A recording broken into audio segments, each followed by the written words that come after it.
ও আমার ভাইজানেরা, ও যুবকেরা, ও আল্লাহর নবীর দিওয়ানারা, এই ঘটনার কয়েকদিন পরে আল্লাহর নবী দয়ার নবী হুজরাত শরীফ থেকে বার হলে জান্নাতুল বাকিতে একটা জানাজার নামাজ পড়ার জন্য। বাবা ও আমার ভাইজানেরা, আল্লাহর নবীর সাথে আছেন আল্লাহর নবী সাহাবা হযরত আবু বকর সিদ্দিক রাদিয়াল্লাহু আনহু। আল্লাহর নবীর সাথে আছেন আল্লাহর নবী সাহাবা হযরত উমর ফারুক রাদিয়াল্লাহু আনহু। আরো সাহাবারা আছেন বাবা। আল্লাহর নবী ওই সাহাবা হুজুরদের নিয়ে আল্লাহর নবী জানাজার নামাজ সমাপ্ত করে। বাবা আমার ভাইজানেরা, আল্লাহর নবী দয়ার নবী আমার জানাজার নামাজখানা আদায় করে একটা পাঁচিলের কাছে দাঁড়িয়ে আছেন, একটা দেওয়ালের কাছে দাঁড়িয়ে আছেন। ওই না সময় জায়েদ ইবনে সানা গুটি গুটি পায় আল্লাহর নবীর পিছন দিক দিয়ে গিয়ে আল্লাহর নবীর শরীর মুবারকে থাকা চাদর খানা ধরে টান দেয়, এমন করে টান দেয় আল্লাহর নবীর চাদরটা মাটিতে পড়ে গেল। ওই সময় জায়েদ ইবনে সানা আল্লাহর নবীর দিকে মেজাজ নিয়ে বলেছিল, আল্লাহর নবী, আল্লাহর হাবিব, আপনি কি আমার দিনাটা দেবেন না? আপনি কি আমার ঋণটা দেবেন না?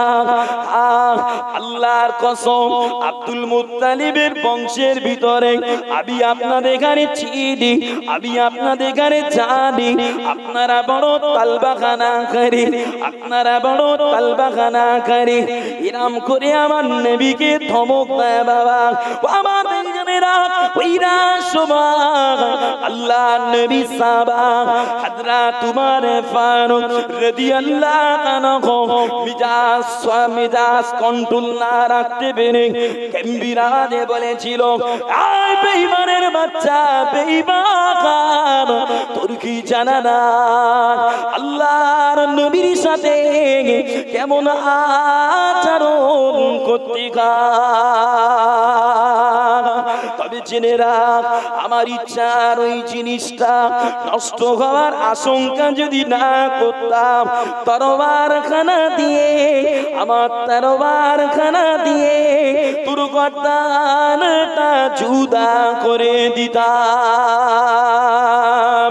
আমার ভাইজানেরা, ওই সময় আল্লাহর নবী দয়ার নবী নরম সুরে বলেছিল, ও বাবা উমর, ও বাবা উমর, আমার ওই ব্যক্তির সাথে এমন আচরণ করা তোমার উচিত হয় না বাবা, এমন ব্যবহার করা তোমার উচিত হয় না বাবা।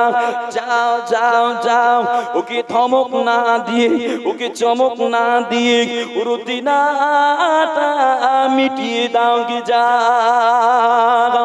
আর ওকে যে ধমক দাও, বিনিময় অতিরিক্ত কিছু দিয়ে দাও গে যাও।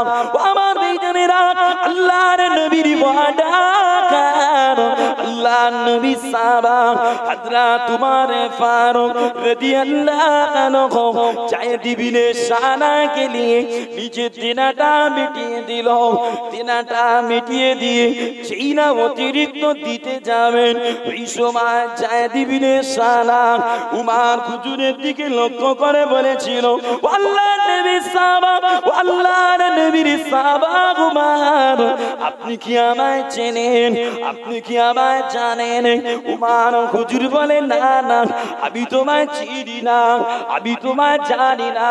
ওই সময় জায়েদ ইবনে সানা বলেছিল, ও আল্লাহর নবীর সাহাবা উমর, আমি হলাম ইহুদিদের পণ্ডিত জায়েদ ইবনে সানা।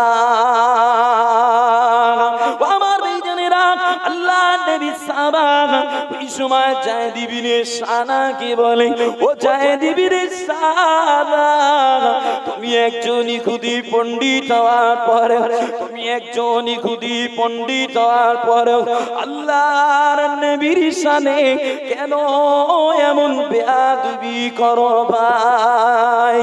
জায়েদ ইবনে সানা বলেছিল, ও আল্লাহর নবীর সাহাবা, ও আল্লাহর নবীর সাহাবা, আমি আল্লাহর নবীর চেহারা মোবারকের দিকে তাকিয়ে নবুয়তের দুটো আলামত ছাড়া সব আলামত আমি দেখতে পেয়েছিলাম। একটা হলো আল্লাহর নবীর ক্ষমা, আর একটা হলো আল্লাহর নবীর সবর। বাবা জিনিস খুব কঠিন বাবা। ব্রেক ফেল হয় গাড়ি তখন, যখন ধৈর্য হারা হয়, কে ঠিক কিনে বলো? আর গাড়ি ব্রেক ফেল হলে কাকে যে মারে আর কাকে যে ধরে, সবারই হয়, আমাদেরও হয়, আমরাও মানুষ। যে এটা কন্ট্রোল রাখা বড় কঠিন, রাখতে হবে, রাখতে হবে। চলেন এই বিষয়ে আল্লাহর কোরআন থেকে একটু ঘুরে আসি। ও আমার বিজনেরা, ও যুবকেরা, ও আল্লাহর নবীর দিওয়ানারা, এই বিষয়ে আল্লাহর কোরআন পারা নম্বর 26 সূরা মুহাম্মাদের 31 নম্বর আয়াত আল্লাহ পাক বলে, ওয়ালা নাবলুওয়ান্নাকুম হাত্তা না'লামাল মুজাহিদিন মিনকুম আস-সাবিরিন।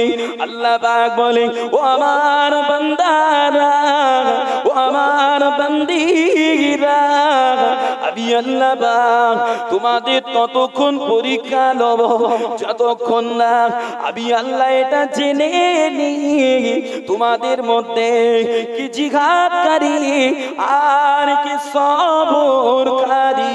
বাবা আমার ভাইজানেরা, আল্লাহর নবী দয়ার নবী আমার আল্লাহর কাছে তাই দোয়া করতেন, আল্লাহুম্মা আজরিনি ফি মুসিবাতি ওয়া আখলিফ লি, আল্লাহ পাক বিপদে মুসিবতে আমাকে সবর করার মতন তৌফিক দান। আমার ভাইজানেরা, আল্লাহর নবী সাহাবা হযরত ইবনে আব্বাস রাদিয়াল্লাহু আনহু হুজুর আমার বলেন, একদিন আল্লাহর নবী দয়ার নবী আনসারী সাহাবাদের কাছে গেল। আনসারী সাহাবাদের কাছে গিয়ে আল্লাহর নবী আমার জিজ্ঞাসা করে, ও আমার সাহাবারা, ও আমার সাহাবারা, বলো না তোমরা কি মুমিন? আল্লাহর নবী সাহাবারা চুপটি মেরে আছেন। ওই না সময় আল্লাহর নবী সাহাবা হযরত উমর ফারুক রাদিয়াল্লাহু আনহু হুজুর আমার জবাব দিয়ে বলেছিলেন, ও আল্লাহর নবী, আমরা গোলাম মুমিন। আল্লাহর নবী আবার বলে, ও আমার সাহাবারা, তোমরা যে মুমিন তার স্বরূপটা কি বাবা, তার বাস্তবতাটা কি বাবা?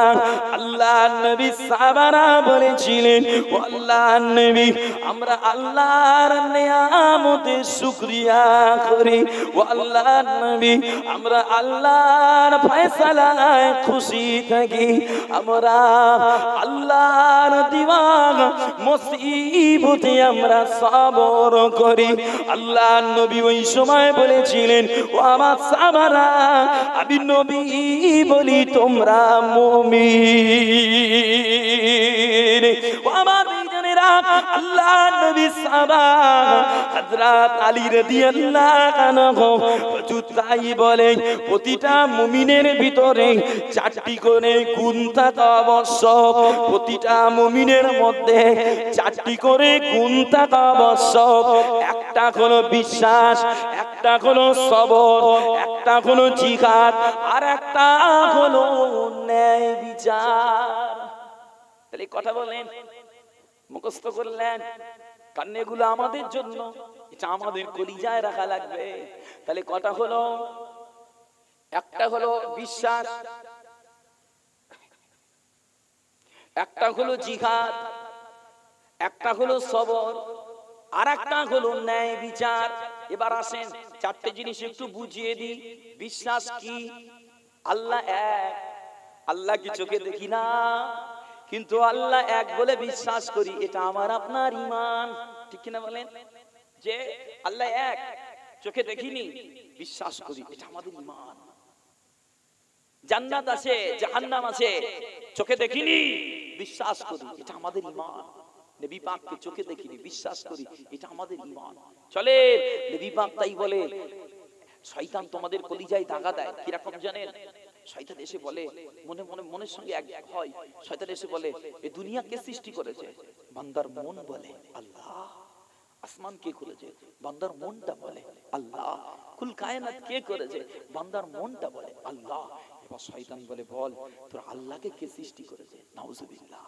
আমার নবী পাক এই সময় বলে, সঙ্গে সঙ্গে তোমরা আল্লাহর কাছে পানা চাবে, যখন ওই স্টেজ পৌঁছে যাবে, আউযু বিল্লাহি মিনাশ শাইতানির রাজিম, আল্লাহর কাছে শয়তান থেকে পানা চাও। কলিজাকে কংক্রিট রাখার জন্য পড়ো, লা হাওলা ওয়ালা কুওয়াতা ইল্লা বিল্লাহিল আলিয়্যিল আযীম, যে আল্লাহ ছাড়া কোনো মাবুদ নেই, আল্লাহ যে তারই কাছে আমাদের রিটার্ন যেতে হবে, আল্লাহ আপনার কাছে সাহায্য চাই, আল্লাহ ছাড়া কোনো শক্তি নেই, সহায় নেই। এটা পড়া হয়। চলে বিশ্বাসের পরে হলো সবর, ধৈর্য। সবর এমন একটা জিনিস, যে বান্দার কলিজায় সবর থাকবে, ওই বান্দা কামিয়াবি হবে। বলেন সুবহানাল্লাহ। যার কলিজায় সবর নেই, ও কামিয়াবি হবে না, কোনো জায়গায় কামিয়াবি হবে না, না দুনিয়ায় না আখিরাতে। চলে আসে যাদের কলিজায় সবর আছে, তারা নামাজটা একটু মজা করে পড়ে, ধৈর্য ধরে ধরে পড়ে, একটু কিরাত বেশি পড়ে। যাদের কলিজায় সবর আছে, রুকুটা বেশ একটু সুন্দর করে করে। কারণ জানেন, আমার সমাজে কিছু মুসল্লি আছে যারা নামাজ পড়ে, রুকুতে যায় বটে, রুকু থেকে সোজা খাড়া হয় না, ডাইরেক্ট চলে যায় হামাগুড়ি দিয়ে। নামাজে না না, নামাজের ফরজ হলো কয়েকটা, যেমন শরীর পাক, জায়গা পাক, কাপড় ভাঙা, সতর ভাঙা, কিবলামুখী হওয়া, নিয়াত করা, যে কেরাত পড়া, রুকু করা, সিজদা করা, এগুলো হলো নামাজের ফরজ। একটু বুঝাই, একটু বুঝলেন বাপ, কষ্ট লাগবে না। রুকু করা ফরজ, আপনি রুকু করলেন, কিন্তু রুকু থেকে ওঠা ওয়াজিব। রুকু থেকে ওঠা ওয়াজিব। এবার আপনি রুকু করলেন, উঠলেন, কিন্তু পুরো উঠলেন না, হালকা উঠে চলে গেলেন, আপনার রুকু কমপ্লিট হলো না, রুকু থেকে ওঠাটা কমপ্লিট হলো না, আপনার ওয়াজিব টুটে গেল। এই ওয়াজিব টুটে যাওয়ার কারণে সাহু সেজদা দিতে হবে। নামাজের ফরজ চলে গেলে সাহু সেজদা হবে না, নামাজ ফের পড়তে হবে। আর নামাজের ওয়াজিব টুটে গেলে সাহু সেজদা দিলে নামাজ হয়ে যাবে। কিন্তু আপনি ইমামের পিছনে ভুল করছেন বারবার, আপনি জামাতে বারবার ভুল করছেন, কি হবে আপনার উপরে? নামাজ তো বরবাদ হয়ে যাবে। যে নামাজে সাহু সেজদা ওয়াজিব হয়ে গেল, আপনি দিলেন না, তাহলে নামাজটা হলো না, বেকার নামাজ পড়া। বাপ আপনাদের কাছে বলি, যদি হাতে সময় কম থাকে, যদি কলিজা বেশি লাফায়, 12 রাকাত জোহরের নামাজ যদি অতি ছটপটানি জাগে, ওই আধা খামসা করে পুরো পড়ার থেকে কমপক্ষে ফরজটাও যদি পড়েন, মজা করে পড়েন। পরিষ্কার কথা, কত খারাপ লাগছে নাকি? যে আধা খামসা করে হুটপাট করে পড়ার থেকে, যাই লাশ সাহেবের মতো একটু হালকা খাড়া হচ্ছে, কি ওঠে না, গরম করে নামাজ পড়ার থেকে যদি খুব এ মনে হয়, অন্তত ফরজটা পড়েন, মজা করে পড়েন, খুব মহাব্বত করে পড়েন, নামাজে একটু সময় দেন। কেন? নবী পাককে জিজ্ঞাসা করা হয়, ইয়া রাসূলুল্লাহ, আল্লাহ পাকের কাছে কোন নামাজটা বড় পছন্দনীয়? আল্লাহর নবী বলে, যে নামাজের ভিতরে আল্লাহর কোরআন বেশি পড়া হয়, ওই নামাজটা আল্লাহর কাছে বড় পছন্দনীয়। বলেন না সুবহানাল্লাহ। একটু মহাব্বতে হলো না? যে জিনিস ঘরে নিয়ে যা, সুরে সুরে ওয়াজ হবে, কথায় কথায় শেখা হবে, ঠিক না? আর মুস্তাফার কথা সুরে সুরে হবে, ভালো লাগে, আর শিক্ষা কথাই কথাই হবে। এবার চলে আসেন, সবরের পরে হলো জিহাদ। জিহাদ কা মতলব লড়াই। কি লড়াই? এলাকায় যত বেদিন আছে মেরে ফেলতে দেবেন না, ও লড়াই না। ময়দানের লড়াইয়ের আগে কলিজার জিহাদ চাই। কিসের জিহাদ? আগে ময়দানের জিহাদ নয়, আগে কলিজার জিহাদ। কলিজায় যদি জিহাদ থাকে, ওই বান্দা আল্লাহর আইন মেনে চলতে পারবে, না হলে পারবে না। এবার আসেন একটু বুঝাই, দুনিয়ার জমিনে আইন চলে কটা? কথা বলেন, শেখা হবে। যখন খোলো না বা দুটো কথা বলেন, দুটো আইন চলে, একটা আল্লাহর আইন, একটা শয়তানের আইন। কি বলো ঠিক কিনা? আমাদের সকলের ইচ্ছা আল্লাহর আইন মেনে চলবো, কি ঠিক কিনা বলেন? আমাদের ইচ্ছা তো আল্লাহর আইনটা মেনে চলবো, এটা জান্নাতে যাবো। এতগুলো মানুষ আছে, অনেক মদখোর জিনাখোর ভাইকে যদি বলি মদ খেয়ে আছে, এই ভাই তুই কি আল্লাহ জাহান্নামে যাবি? বলে না হুজুর, দোয়া করো আল্লাহ জান্নাতে যাবো। যাতে মাতাল তালে ঠিক আছে, বাবাজি একটা জিনাখোরকে যদি বলি তুই কি জাহান্নামে যাবি বলে লেগেছিস, না রে হুজুর এরকম বলো না, একটু দোয়া করো আমি জান্নাতে যেতে চাই।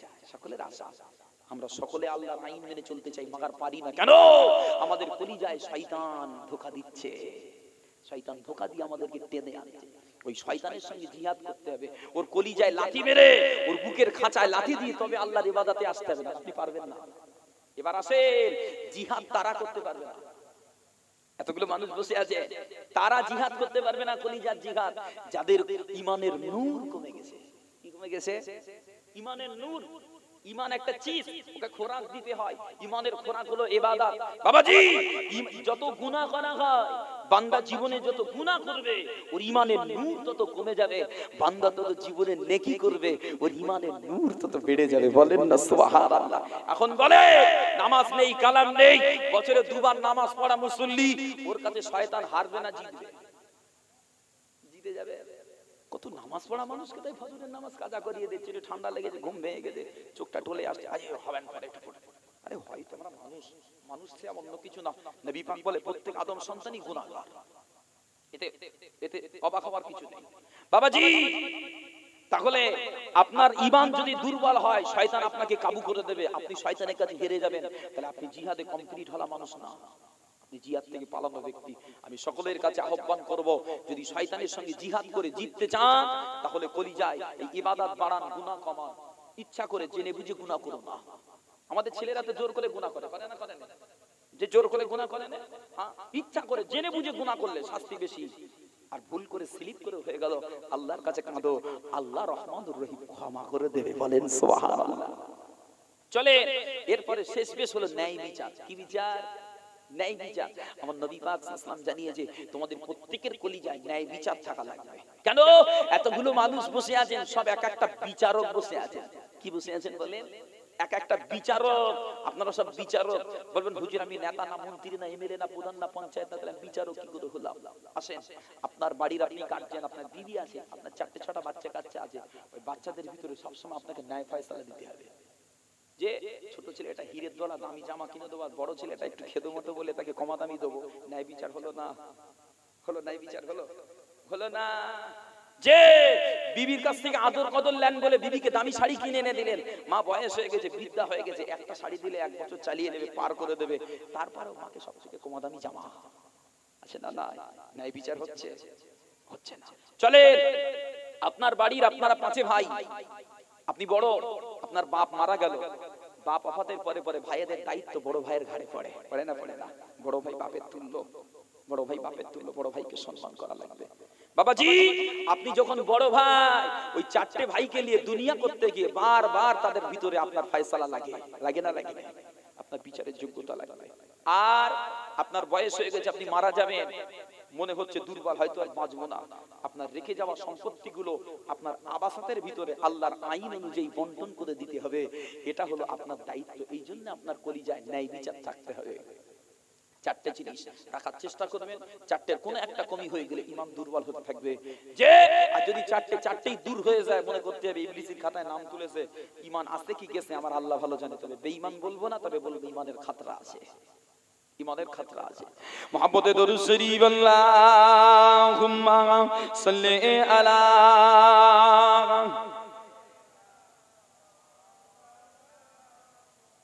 ওয়া আলা আলি।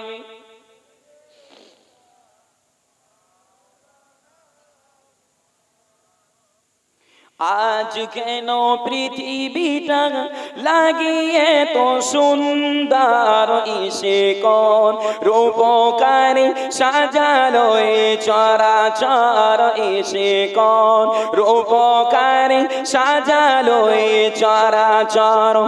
আজ কেন পৃথিবীটা লাগে এত সুন্দর, এসে কোন রূপকারে সাজালো এ চরাচর, এসে কোন রূপকারে সাজালো এ চরাচর। চারিদিকে নবরূপে করে ধরা ঝলমল, সেই রূপ দেখি গায় আখিদাই সুশীতান, আখিদাই সুশীতান। কে কেটে গেছে করছে নিশীতের দ্বিপ্রহর এসে কর রূপকারে সাজালো এ চরাচর এসে কর রূপকারে সাজালো এ চরাচর আজ কেন পৃথিবীটা লাগে এত সুন্দর এসে কর রূপকারে সাজালো এ চরাচর এসে কর রূপকারে সাজালো এ চরাচর বনে বনে ফোটে ফুল করে পাখি কলরব সবখানে কেন এত আয়োজন উৎসব আয়োজন উৎসব কুঞ্জনে মুখরিত গোটা মরু প্রান্তর এসে কর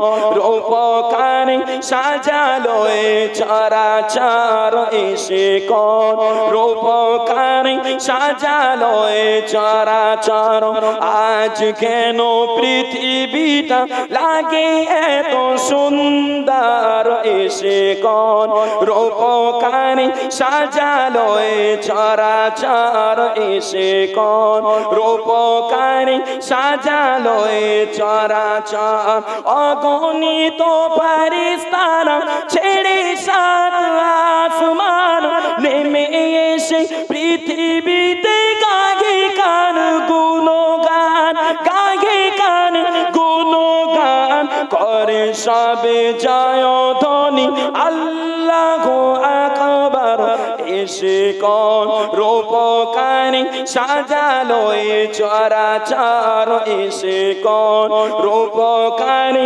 সাজালো এ চরাচর আজ কেন পৃথিবীটা লাগে এত সুন্দর এসে কর রূপকারে সাজালো এ চরাচর এসে কর রূপকারে সাজালো এ চরাচর আল্লাহুম্মা জোরে জোরে সাল্লি আলা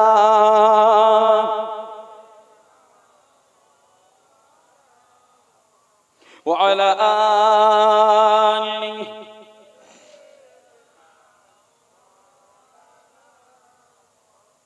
ও আমার বিজনেরা ও যুবকেরা ও আল্লাহর নবীর দিওয়ানারা ওই জায়েদ ইবনে সানা বলেছিল ও আল্লাহর নবী সামা উমার ও আল্লাহর নবী সামা উমার আমি আল্লাহর নবীর চেহারা মোবারকের দিকে তাকিয়ে নবুয়তের দুটো আলামত ছাড়া সব আলামত আমি দেখতে পেলাম একটা হলো আল্লাহর নবীর সবর আর একটা হলো আল্লাহর নবীর ক্ষমা ওই আলামত দুটো দেখার জন্য আমি আল্লাহর নবীর সাথে এমন আচরণ করেছিলাম যে জায়েদ ইবনে সানা বলে ওই আলামত দুটো দেখার জন্য আমি নবী পাকের সাথে এমন আচরণ করেছি ও আমার বিজনেরা ও যুবকেরা ও আল্লাহর নবীর দিওয়ানারা বিনা সময় জায়েদ ইবনে সানা আল্লাহর নবী সাহাবাকে বলেছিল ও আল্লাহর নবী সাহাবা উমার আমি এখন আল্লাহর নবীর চেহারা মোবারকে সব আলামত পেয়ে গেলাম আর দেরি নয় চলো চলো আমি আল্লাহর নবীর কাছে গিয়ে কালেমা শরীফ পড়ে ঈমান আনতে চাই ও আমার ভাইজানেরা ও আল্লাহর নবীর দিওয়ানারা ওই সময় জায়েদ ইবনে সানা আল্লাহর নবীর কাছে গেল বাবা আল্লাহর নবীর কাছে গিয়ে আল্লাহর নবীর কাছে হাত দিয়ে কলেমা শরীফটা পড়ে ইসলামটা গ্রহণ করেছে বাবা আমার ভাইজানেরা ও আল্লাহর নবীর দিওয়ানারা এই ওয়াকিয়া থেকে বোঝা যায়, এই ঘটনা থেকে বোঝা যায় দুনিয়ার জমিনে যদি কাউকে কাছে টানতে গায়, কাউকে যদি ভালোবাসতে গায়, ধমক দিয়ে না বাবা, কড়া ভাষায় না বাবা, নরম দিলে নরম ভাষায় ক্ষমার সুরে মানুষকে ভালোবাসা যায়। ও আমার প্রিয়জনেরা, এই বিষয়ে আল্লাহর কোরআন পারা নম্বর 6 সূরা নিসা 149 নম্বর আয়াত আল্লাহ পাক বলে, আল্লাহ পাক বলে ওয়া ইন কুনতুম খায়রা উম্মাতিন, আল্লাহ পাক বলে ওয়া ইন তুবদু খায়রান আও তুখফু আও তা'ফু আন সুমিন ফা ইন্নাল্লাহা কানা আফওয়ান কাদির। ও আমার প্রিয়জনেরা, আল্লাহ জানিয়ে দেয়, ও আমার বান্দারা, ও আমার বান্দিরা, দুনিয়া পৃথিবীর জমিনে তোমরা ইবাদত প্রকাশ্যে করো আর গোপনে করো, নেকির কাজ প্রকাশ্যে করো আর গোপনে করো, তবে যদি একে অপরকে ক্ষমা করে দাও, একে অপরকে মাফ করে দাও, আমি আল্লাহ পাক আমিও বড় ক্ষমাকারী বাবা। আমার প্রিয়জনেরা, এই দুনিয়া পৃথিবীর জমিনে একে অপরকে ক্ষমা করে দেওয়া, একে অপরকে মাফ করে দেওয়া, একে অপরকে মাফ করে দিলে সম্মান নষ্ট হবে না বাবা, ইজ্জত কমে যাবে না বাবা, বরং ক্ষমাকারী সম্মান আল্লাহর দরবারে বেড়ে যায় বাবা। আমার প্রিয়জনেরা, আল্লাহর নবী, দয়ার নবী, প্যারা নবী আমার কি সময় তায়েফের জমিনে কালেমার দাওয়াত খানা নিয়ে যায় বাবা, দিনের দাওয়াত খানা নিয়ে যায়।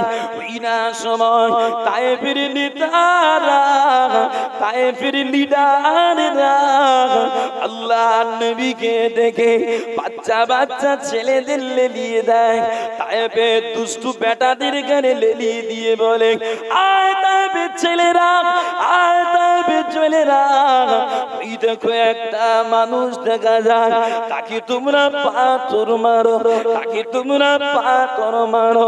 ওই না সময় তায়েফের দুষ্টুরা আমার নবী পাকে পাথর মারে বাবা। আমার দুইজনেরা এত মার মারে, এত মার মারে, আল্লাহ নবীর মুবারক থেকে নিয়ে, আল্লাহ নবীর মাথা মুবারক থেকে নিয়ে কদম শরীফ পর্যন্ত খুন আর খুন ঝরে যায় বাবা। আল্লাহ নবীর এই করুণ অবস্থা কেন আমার আল্লাহ শরীফ মেনে নেয় না বাবা। ওই না সময় আল্লাহর মালাইকা হযরত জিবরাইল আমিন আলাইহিস সালাম পাহাড়ের মালাইকাকে নিয়ে আল্লাহ নবীর কাছে হাজির করো। আল্লাহ নবীর কাছে এসে বলেছিল, ও আল্লাহর নবী, ও আল্লাহর হাবিব, ও আল্লাহর নবী, আপনার ব্যথা, আপনার কষ্ট আমার আল্লাহ পাক মেনে নেয় না হুজুর। হুজুর আপনি একবার অর্ডার দেন, হুজুর আপনি একবার অনুমতি দেন, ওই পাহাড়টা তুলে বেঈমান বাচ্চাদের নাস্তে নাবুদ করে দেব। ও আমার বেঈমানেরা, আল্লাহর নবী তো আর নবী আমার বলেছিলেন, ও মালাইকা জিবরাইল, ও মালাইকা জিবরাইল না, ওরা আমার উম্মাহ, ওরা আমায় চিনে না, ওরা আমায় জানে না, ওদের গানে তুমি আঘাত করো না। বরং আল্লাহর নবী আল্লাহর কাছে দোয়া করেছিল, আল্লাহুম্মা হাদি কওমি, আল্লাহুম্মা হাদি কওমি ফাইন্নাহুম লা ইয়ালামুন। ও রব্বি আল্লাহ পাক, ওরা আমার উম্মাহ, ওরা আমায় চিনে না, ওরা আমায় জানে না, রব্বি আল্লাহ ওদের এখানে আপনি হিদায়াত নসিব করে দেন। একটু জোরে বলেন না সুবহানাল্লাহ। তাই বলি বাবা, সেদিনে আল্লাহর নবীর সবর, সেদিনে আল্লাহর নবীর ক্ষমা। আজ তায়েবের জমিনে যেদিকে তাকাবে বাবা, যেদিকে দেখবে বাবা, শুধু নবীর দিওয়ানা আর নবীর দিওয়ানা। জোরে বললেন না সুবহানাল্লাহ। বাবা রে, আমার নবী দয়া দিয়ে, সবর দিয়ে, ক্ষমা দিয়ে, ছোট বড় জাতপাত সব কিছু দেখে নেয়। আমার নবী দেখে এটা মানুষ, এটা আমার আল্লাহর বান্দা, আমি নবী, আমি মুস্তাফা, আমার উম্মত। আমার নবী কি পেরেছে, কাঁদিয়েছে। আমার নবীর পিঠে উটের পচা নাড়ি ভুড়ি দিয়েছে। তারপরেও আমার মুস্তাফা ক্ষমা করে, তাদের জন্য দোয়া করে, তাদের সাহাবা বানিয়ে তাদেরকে নিজের গোলাম করে লেছে। বলেন না সুবহানাল্লাহ। বাবাজি মাথায় রাখেন, কঠিন দিল ভালো না, শক্ত দিল ভালো না। কেন? শুকনো জমিতে একটা দানা টিপে ঢুকাতে পারবে? শুকনো খটখটে জমিতে একটা দানা ঢুকাতে পারবে না। যেমন শুকনো দিলে দানা টিপে ঢুকানো যায় না, শুকনো জমিনে দানা দিলে যেমন গাছ হবে না, চারা হবে না, ওরকম শুকনো দিলে ইবাদত করে আল্লাহ পাওয়া যাবে না। দিলটা নরম করতে হবে। দেখেন না মসজিদে গিয়েও ঝগড়া, কিছু কিছু মুরব্বী দাদু বে কি রে বাবা, মসজিদে গিয়ে হাতা মিটাচ্ছে। আসলে না, যে কিছু নামাজি আছে আল্লাহকে পাওয়ার আশায় নামাজ পড়ে, আর কিছু নামাজি আছে বুড়ো হয়ে গেছে, বাড়ির সময় কাটেন, তা মসজিদে গিয়ে গুপ্তানি করে। আসলে না, সব নামাজি না, সব মুসল্লি না। কিছু লিবাসধারী আর কিছু হকিকাতার, কিছু মুস্তাবার ভক্ত, কিছু মুনাফিক ভক্ত। আসলে না, সবর দিয়ে কলিজা করতে হবে। চলে এবার নবী পাকের একটা হাদিস পড়ি। বাবাজি ভুলে যাইনি আমি আল্লাহর কোরআন, আমি কোরআনের আলোকে হাদিসের ওয়াকিয়াগুলো আপনাদের কাছে পেশ করছি, যাতে কলিজাটা নরম হয়, দিলটা নরম হয়। বাবাজি এবার আসেন, আমার মুস্তাফার জীবনের কিছু সুন্নাত আলোচনা করব, একদম ডাইরেক্ট খোলাসা, যে সুন্নাতগুলো আমি আপনি পালন করলে ইনশাআল্লাহ তাআলা নবীর সঙ্গে জান্নাতে থাকবো। বলেন সুবহানাল্লাহ। আল্লাহর নবী সাহাবা হযরত আবু হুরায়রা রাদিয়াল্লাহু আনহু রিওয়ায়াত করেন, হুজুর বলে, ওয়া আবি হুরায়রা রাদিয়াল্লাহু আনহু قال قال رسول الله صلى الله عليه وسلم حبب الي من الدنيا الطيب والنساء وجعل قرة عيني في الصلاه। আল্লাহর নবী বলে, দুনিয়া পৃথিবীর জমিনে দুটো জিনিসের প্রতি আমার কলিজায় মহব্বত দেয়া হয়েছে। কথা বলেন, দুটো, একটা হলো আতর আর একটা হলো নারী, একটা হলো খুশবু, একটা হলো মহিলা, আর একটা আল্লাহর নবী আরেকটা বলে, ওয়াজুইলা কুররাতু আইনি ফিস সালাহ, আমার হৃদয়ের শান্তি, চোখের শীতলতা আল্লাহর নামাজে দেয়া হয়েছে। বলেন না সুবহানাল্লাহ। ও আমার বিজনেরা, ও যুবকেরা, ও আল্লাহর নবীর দিওয়ানারা, আল্লাহর নবী দয়ার নবী প্যারা নবী আমার যখন নামাজ কানা পড়তে চাইতে আল্লাহর নবী ওই সময় বিলাল হুজুরকে ডাক দিয়ে বলতেন, আরিখিনা ইয়া বিলাল, আরিখিনা ইয়া বিলাল, ও আমার সাহাবা বিলাল, আমার হৃদয়ে শান্তির ব্যবস্থা করো বাবা বিলাল, আযান দাও। আমি আল্লাহর নবী আল্লাহর নামাজ পড়তে চাই। আমার বিজনেরা, আল্লাহর নবী দয়ার নবী আমার, আল্লাহর নবীকে যখন বেঈমানেরা কাঁদাতো, আল্লাহর নবীকে যখন বেঈমানেরা দিলে ব্যথা দিত, আল্লাহর নবী ওই ব্যথাটা ভুলে যাওয়ার জন্য আল্লাহর নামাজে দাঁড়িয়ে যেত বাবা। আমার ভাইজানেরা, শুধু তাই না, আম্মা জান আয়েশা সিদ্দিকা রাদিয়াল্লাহু আনহা বলেন, ইয়ানামু আউয়ালাল লাইলি ওয়া ইয়াহইয়া আখিরাহু। আল্লাহর নবী দয়ার নবী আমার আরো গভীর রাতে নামাজ আদায় করার জন্য আল্লাহর নবী প্রতিদিন রাতের বেলা প্রথম অংশে এই ঘুমিয়ে যেত বাবা। আমার আল্লাহর নবীর দিওয়ানা, আম্মা জান আয়েশা সিদ্দিকা রাদিয়াল্লাহু আনহা বলেন একদিনে আল্লাহর নবী দয়ার নবী আমার ঘরে তাশরীফ আনলেন, আমার বিছানায় শায়িত হলেন। কিছুটা সময় আমার বিছানায় আরাম করার পরে আল্লাহর নবীর তন্দারাটা টুটে গেল, আল্লাহর নবীর ঘুমটা টুটে গেল। আল্লাহর নবী ওই সময় বলেছিলেন, এ বিবি আয়েশা, ও আমার বিবি আয়েশা, আমি নবী আমায় অনুমতি দাও, আমি আল্লাহর নবী, আমি আল্লাহর ইবাদত করতে চাই। ও আমার ভাইজানেরা, এই সময় আম্মা জান বলেছিলেন, ও আল্লাহর নবী, ও আল্লাহর হাবিব, আমি আয়েশা আপনার অনুরাগ, আপনার ইবাদত আমি আয়েশা পছন্দ করি হুজুর। এই সময় আল্লাহর নবী ওযুখানা করলি, গভীর রাতের বেলা আল্লাহর নামাজে দাঁড়িয়ে গেল। বাবা আমার ভাইজানেরা, আল্লাহর নবী নামাজে দাঁড়িয়ে আল্লাহর কোরআন পড়ে, আল্লাহর কোরআন পড়ে আর কাঁদে, এত কান্না কাঁদে, এত কান্না কাঁদে।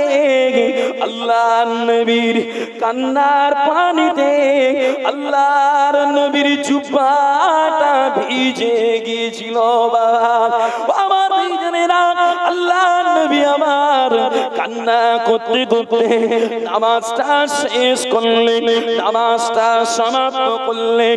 নামাজটা সমাপ্ত করার পরে আল্লাহর নবী কান্নাকার অবস্থায় আল্লাহর নবী বিছানায় চলে গেল। আল্লাহর নবী বিছানায় চলে গিয়ে বিছানায় শুয়ে আল্লাহর নবী তখনও কান্না করে। ওই না সময় মদিনার নববীর মুআজ্জিন হযরত বিলাল রাদিয়াল্লাহু আনহু ফজরের আযান খানা দিতে এসে আল্লাহর নবীকে ডাকতে গিয়ে দেখে আল্লাহর নবী বিছানায় শুয়ে কান্না করে। বাবা আমার ভাইজানেরা, আল্লাহর নবী সাহাবা হযরত বিলাল রাদিয়াল্লাহু আনহু আল্লাহর নবীর কান্না করা দেখে বলেছিলেন, ও আল্লাহর নবী, ও আল্লাহর হাবিব, আপনি কেন এত কান্না করেন? আপনি বেগুনাহ মাসুম, আপনার জীবনে কোনো গুনাহ নাই। আল্লাহর নবী ওই সময় বলেছিল, ও বাবা বিলাল, ও বাবা বিলাল, আমি বেগুনাহ ঠিকই, আমি মাসুম ঠিকই, তাই বলে কি আমি আমার মাবুদের কৃতজ্ঞ বান্দা হব না? যে আমার নবী পাক ইসলামের কলিজার শান্তি, হৃদয়ের শান্তি আল্লাহর নামাজে হয়। বলেন না সুবহানাল্লাহ। এবার বলে আমার নবীর কলিজার শান্তি, আমার নবীর হৃদয়ের শান্তি যদি আল্লাহর নামাজে হয়, নবীর আশিক, নবীর দেওয়ানাদের শান্তিটা কোথায় হবে? যে নবীর আশিক, নবীর দিওয়ানা যারা, তাদের শান্তিটাও আল্লাহর নামাজে হবে। ওই জন্য আল্লাহ ওয়ালারা, নবী ওয়ালারা, রাসূল ওয়ালারা ওরা প্রতিদিন রাতের ঘুম হারাম করে আল্লাহর নামাজে রাত কাটিয়ে দেয়। বলেন সুবহানাল্লাহ। আল্লাহর নবী বলে, যারা রাতের ঘুমটা হারাম করে রাত জাগবে, জেগে জেগে আল্লাহর ইবাদত করবে, তাদেরকে বিনা হিসাবে আল্লাহর জান্নাতে দেওয়া হবে। বলেন সুবহানাল্লাহ। কাল কিয়ামত হাসরের মাঠে বিচারের আগে এলান হবে।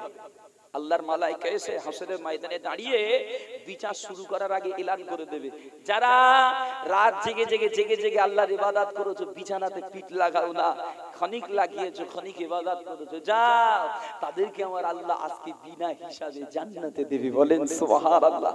আমার নবী পাক বলে, ওই সময় আমার উম্মতেরা জান্নাতুল ফিরদাউসে হুড় হুড় করে ঢুকে যাবে।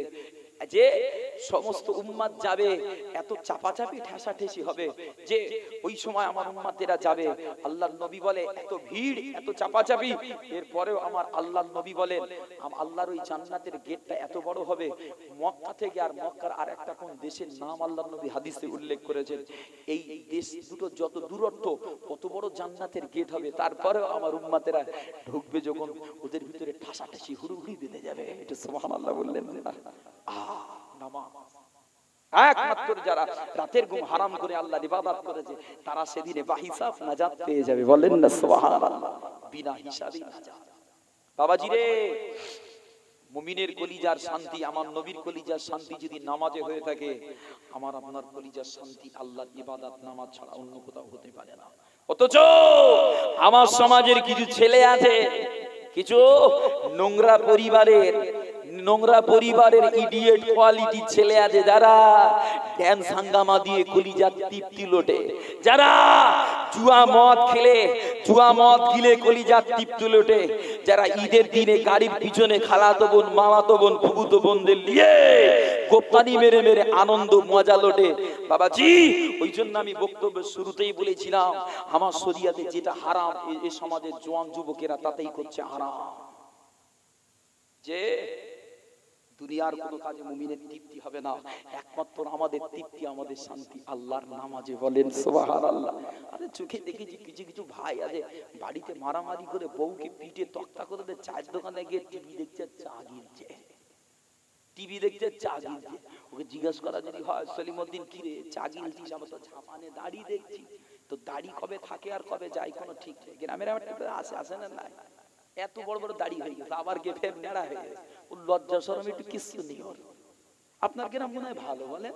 আমার ভাঙড়ে হয় সব জায়গায় দিকে নেই, আল্লাহর রহম ভালো জায়গায় এসে যে দাড়ি পুরো কেটে ফেরেশ করে ঘুরতেছে, যে ও চায়ের দোকানে গিয়ে চা গিলতেছে, টিভি দেখতে ঝাপানে দাড়ি, ওর যদি জিজ্ঞেস করা হয় এই তা তুই এখানে টিভি দেখতিস, তার মানে তাহলে আর বলিস যে তোর ভাবির সাথে ঝামেলা করে মনটা খারাপ, একটু শান্তি দিচ্ছি, যে ঠিক কিনা শান্তি দিচ্ছে কলিজায়। বাবাজি কষ্ট নেন না, বাস নসিহত ঈমানের খোরাক। যে যেখানে ব্যথা সেখানে যদি মলম না দাও ব্যথা উঠবে না বাবা, শুধু ব্যথায় মরতে হবে। চলে রাগ করেন না, এবার চলে আসেন, আর ওয়াজ হবে না, এবার শুধু একটু হাদিসের আলোচনা করেই ওয়াজ হবে ইনশাআল্লাহ, আওয়াজ হবে না আর। বাবাজি তাহলে আল্লাহর নবী দয়ার নবী রাতে ঘুমানোর জন্য কখন, এই রাতে নামাজের জন্য কখন ঘুমাতেন? প্রথম অংশে ঈশান নামাজ পড়ে নবী পাক ঘড়ি দুটো মেহমানদারি এমনি করে দুটো খাওয়া দাওয়া করে আমার নবী বিছানায় চলে গিয়ে হালকা একটু আরাম করে নামাজে দাঁড়িয়ে যেতেন। আচ্ছা বলেন, নবী পাক সাল্লাল্লাহু আলাইহি ওয়াসাল্লাম যদি প্রথম রাতে ঘুমায়, তাহলে আমার আপনার জন্য প্রথম রাতে ঘুমানো কি? কথা বলে না। আগে বলি যে নবী পাকের কর্ম, নবী পাকের আদর্শ আমার আপনার জীবনের সুন্নাত, তাহলে ওটা নবীর আদর্শ, নবী পাকের লাইফের ওটা অভ্যস্ত, তাহলে আমার আপনার জন্য রাতের প্রথম অংশে ঘুমানোটা সুন্নাত। কি বলেন? সুন্নাত সুন্নাত সুন্নাত। বাবাজি আমার সমাজে আমার ইসলামে আছে রাতের প্রথম অংশে ঘুমানো সুন্নাত, আর আমার সমাজের ছেলেরা রাত 12টা 1টা 2টো না বাজলে বালিশে মাথা দেয় না। যে সময় ঘুমানোর কথা সেই সময় জেগে জেগে কাটাচ্ছে, আর যে সময় ঘুমানো হারাম সেই সময় করছে আরাম। ওদের জাহান্নাম একদম অজীব করে লেছে বাবা। ফজরের সময় যদি কেউ ঘুমায় ওর স্মৃতি শক্তি নষ্ট হয়ে যাবে, ফজরের সময় যদি কেউ ঘুমায় ওর ব্রেন নষ্ট হবে, ওর ব্রেন দুর্বল হবে, শরীরে রোগ ব্যাধি ঢুকবে। ভোরের বাতাস সূর্যের আলো যেটা ওঠে, এই ভোরের বাতাস গায়ে লাগালে শরীর ভালো থাকে। আমার চাষিবাসী বাবাজি যারা আছে তাদের কাছে জিজ্ঞাসা করেন, ভোরবেলা ফটরের ফুল ছোঁয়া মাঠে যায়, ওদের শরীর কংক্রিট আছে, রোগ ব্যাধি কম আছে, ভোরের বাতাসের অনেক গুরুত্ব আছে। চলে এবার আলোচনা করি আমার নবী পাক সাল্লাল্লাহু আলাইহি ওয়াসাল্লাম ঘুমাতে যাওয়ার সময় আমার নবী কি কি করতেন। আল্লাহর নবী রাতের বেলা বিছানায় যাওয়ার আগে নবী পাক সাল্লাল্লাহু আলাইহি ওয়াসাল্লাম মিসওয়াক করতেন। মিসওয়াক মিন্স দাঁতন, বুঝেন বা দাঁতন, নবী পাক দাঁতন করতেন। আল্লাহর নবী দাঁতন করে মিসওয়াক করে ওযু করতেন। ওযু করে আল্লাহর নবী বিছানায় যাওয়ার পূর্বে ঘরে হুজরা শরীফে গিয়ে আমার নবী দুই চোখে সুরমা লাগাতেন 3 বার। কতবার করে? 3 বার সুরমা নবী পাক লাগিয়েছে, আমি আপনি লাগালে সুন্নাত হবে। বাবাজি আজকে সমাজে অনেক মুরব্বীরা চোখের ডাক্তারের কাছে যায়, দৌড়ায়, লাইন দেয়, অধিকাংশ মুরব্বী সব যায়, বলে চোখের ডিস্টার্ব। যে যারা বলে চোখের ডিস্টার্ব তাদের যদি ঘুরিয়ে জিজ্ঞেস করি, আমার নবীর সুন্নাত হলো প্রতিদিন রাতে 2 চোখে সুরমা দিয়ে ঘুমানো। চাচা অভ্যস্ত আছে, সুরমার ফাইল দিন কিনেছিল, কোথায় পড়ে রে জানে না, ইঁদুরিলে চলে গেছে, ঠিক না বলো? অথচ প্রতিদিন রাতে যদি 2 চোখে 3 বার করে সুরমা দিয়ে ঘুমানো হয়, ব্রেন তাজা হবে, চোখে জ্যোতি বেড়ে যাবে, বুড়োকাল পর্যন্ত কোরআন পড়বে, চশমা লাগবে না। অনেক অনেক অনেক বাবাজিকে দেখেছি, বুড়ো বাবাজি, বয়স্ক বাবাজিদের অনেক জায়গা আল্লাহ নিয়ে যায়, গিয়ে দেখেছি কোরআন পড়ছে, চোখে চশমা নেই। আর অনেক চাচা এসে বলে, কচি আল্লাহ শুকরিয়া, আমার চোখে এখনো চশমা পড়ছে না, আমি আল্লাহর কোরআন পড়ি। সুবহানাল্লাহ বললেন না? এটা আল্লাহর রহমত গো বাপ, নবীর সুন্নাতের কত উপকার। এবার আল্লাহর নবী, দয়ার নবী সুরমাখানা দিয়ে বিছানায় যেতেন। বিছানায় গিয়ে নবী পাক বিছানায় বসে আল্লাহর কোরআন সূরা ফালাক শরীফ আর নাস শরীফটা পড়তেন। পড়ে আমার নবী পাক সাল্লাল্লাহু আলাইহি ওয়াসাল্লাম 2 হাতের তালুতে ফুঁক দিতেন, দিয়ে লাগাতেন, এরকম লাগিয়ে আল্লাহর নবী বিছানায় শায়িত হতেন। কেন লাগাতেন আসেন এবার বলি। মুসলিম শরীফের একটা হাদিস শরীফে পাওয়া গিয়েছে, আমি কেবলমাত্র অনুবাদটা পড়ি। নবী পাক সাল্লাল্লাহু আলাইহি ওয়াসাল্লাম বলে, আদম সন্তান যখন ঘুমাতে যায় তো আদম সন্তানের পশ্চাতে শয়তান 3টে করে গিট দেয়। কটা করে গিট বলেন? 3টে। একটা করে গিট দেয় আর এরকম চাপড় মারে, এই ঘুমা, তোর সামনে অনেক রাত। আবার একটা করে গিট দেয়, চাপড় মারে, ঘুমা, তোর সামনে অনেক রাত। এরকম করে চাপড় মেরে 3 বার চাপড় মেরে ঘুম পাড়িয়ে দেয়। আল্লাহর নবী বলে, ওই বান্দা যদি ঘুম থেকে উঠেই একবার বলে আলহামদুলিল্লাহ, কিংবা যদি বলে আলহামদুলিল্লাহিল্লাযী আহিয়ানা বা'দামা আমাতানা ওয়া ইলাইহিন নুশুর, তবে যে দোয়াটা এখনই পড়লাম এই দোয়াটা পড়া ভালো, এটা পড়লে সুন্নাত হবে। আল্লাহর নবী বলে, কেউ যদি ঘুম থেকে উঠেই এই দোয়াটা পড়ে নিয়ে নেয়, আল্লাহ পাকের শুকরিয়া একটা গিট বান্দার কলিজা থেকে খুলে যাবে। বলেন সুবহানাল্লাহ। আবার যদি আল্লাহর বান্দা ওযু করে, আর একটা গিট বান্দার কলিজা থেকে খুলে যাবে।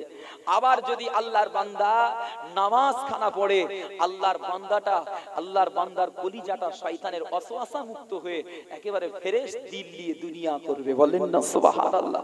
শুধু তাই না, আজকে সমাজে যারা ঘুম থেকে উঠে দোয়াও পড়ে না, ওযুও করে না, নামাজও পড়ে না, বলে তাদের কলিজা থেকে কি শয়তানের বাসা কেটেছে? কথা বলে না। যে আমি বাস্তব বলছি, আমি দেখেছি যারা 8টার সময় 10টার সময় ঘুম থেকে উঠে চোখ লাল করে বাইরে বেরোয়, তাদের দেখে আমার মনে হয় যেন আজরাইল বের গেছে, এমন চোখ টোকের ভাব পাই, ঠিক কিনা বলো? লাটা লাটা চোখ বের করে পিস্তি টিস্তি সব গড়িয়ে গেছে, হনুমান বের গেছে। ওদের চেহারারও সৌন্দর্য নেই, ওদের চেহারারও নূর নেই।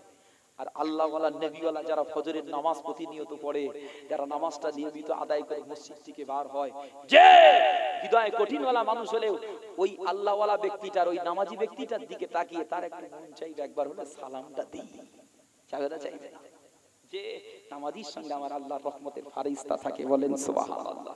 এবার আসেন, হয়তো বলবেন সূরা ফালাক নাস পড়ে আর কি উপকার আছে, চলেন একটু বলে দিই। সূরা ফালাক শরীফ, নাস শরীফ এমন এক চিজ, যদি রাতে যে সমস্ত মায়েরা, বোনেরা, যে সমস্ত ভাইয়েরা রাতে খারাপ স্বপ্ন দেখো, রোগ আক্রান্ত হয়ে যাচ্ছ স্বপ্ন দেখে দেখে, তাদের জন্য বলি প্রতিদিন রাতে ওযু করে চোখে সুরমা দিয়ে সূরা ফালাক শরীফ, নাস শরীফ পড়ে বিছানায় যাবে, আল্লাহর রহমতের আশা করে বলছি ওই রাতে কোনো খারাপ স্বপ্ন আপনি দেখবেন না। বলেন না সুবহানাল্লাহ। কোনো খারাপ স্বপ্ন দেখবেন না, আল্লাহর রহমতের আশা করে বলছি।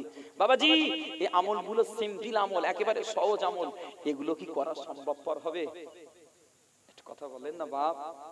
যে যারা করেন আলহামদুলিল্লাহ, যারা করেন না এই আমলগুলো একটু করেন, আমার অনুরোধ। তার কারণ এগুলো আমার নবীর সুন্নাত, আর আমার নবী বলে মান আহাব্বা সুন্নতি ফাকাদ আহাব্বানি ওয়া মান আহাব্বানি কানা মাই ফিল জান্নাহ। যারা আমার সুন্নাতকে জিন্দা করবে, আমি নবী বলি তারা আমার সঙ্গে আল্লাহর দয়ার জান্নাতে থাকবে। বলেন না সুবহানাল্লাহ। আর দরুদ শরীফ, আল্লাহুম্মা সাল্লি আলা